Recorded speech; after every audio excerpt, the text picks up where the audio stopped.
बिस्मिल्लाहिर्रहमानिर्रहीम। अस्सलाम वालेकुम नाज़रीन, वेलकम टू माय चैनल। मैं उम्मीद करती हूँ कि आप सब लोग खैरियत से होंगे और दुआ है अल्लाह पाक से कि अल्लाह ताला आप तमाम लोगों को खुश व खुरम, सेहतमंद और खूबसूरत रखे, जैसा कि आप तमाम लोग चाहते हैं। नाज़रीन, आज हम चावल और केले के साथ बहुत ही यूनिक चीज बनाने जा रहे हैं। इंशाल्लाह आपको बहुत ही पसंद आएगी। सबसे पहले हम पैन में डालेंगे 1 गिलास पानी।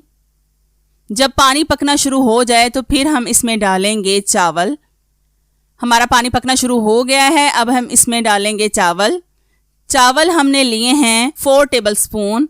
आप अपने बालों के हिसाब से इसकी मिकदार कम या ज़्यादा भी कर सकते हैं। अब हम इसको अच्छी तरह से मिक्स करेंगे। चावलों में कुदरती प्रोटीन्स और विटामिन्स होते हैं जो कि हमारे बालों के लिए बहुत फ़ायदेमंद हैं। ये बालों को लंबा, मजबूत, शाइनी और नरम मुलायम करते हैं। आपसे रिक्वेस्ट है कि वीडियो को एंड तक लाजमी देखा करें ताकि आपको हर एक बात की अच्छी तरह से समझ आ जाए। हमारे चावल पकना शुरू हो गए हैं, अब हम मजीद इन्हें 5 मिनट तक पकाएंगे। अगर आपके बाल गिरते हैं और आपके बालों के 2 मुंह हैं तो इस नुस्खे के इस्तेमाल से आपके बालों का हर मसला हल हो जाएगा। इसका रिजल्ट आपको 100% मिलेगा इंशाल्लाह।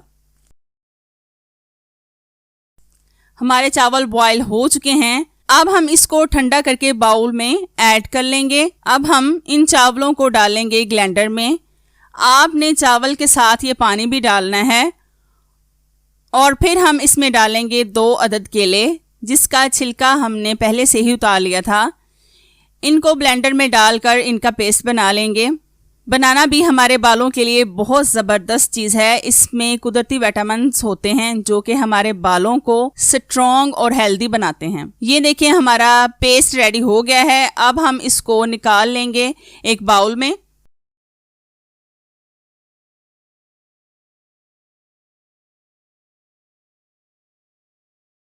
ये देखें नाज़रीन, ये इतना ही थिक होना चाहिए। इसको आपने अच्छी तरह से अपने बालों पर लगाना है। इसको 15 मिनट के लिए लगा रहने दें और फिर किसी भी शैम्पू से धो लें। हफ्ते में 2 बार इसका इस्तेमाल करें। आपके बाल लंबे, स्ट्रॉन्ग, हेल्दी और नरमो मुलायम हो जाएंगे इंशाल्लाह। अगर वीडियो अच्छी लगी हो तो हमारे चैनल को सब्सक्राइब करें और साथ बेल आइकन पर भी लाजमी क्लिक करें ताकि हमारी नई आने वाली वीडियोस का नोटिफिकेशन आप तक आसानी से पहुंच सके। और अगर कोई सवाल हो तो कमेंट्स करके लाजमी पूछें और वीडियो को लाइक करें। Thank you so much for watching. अल्लाह हाफ़िज़।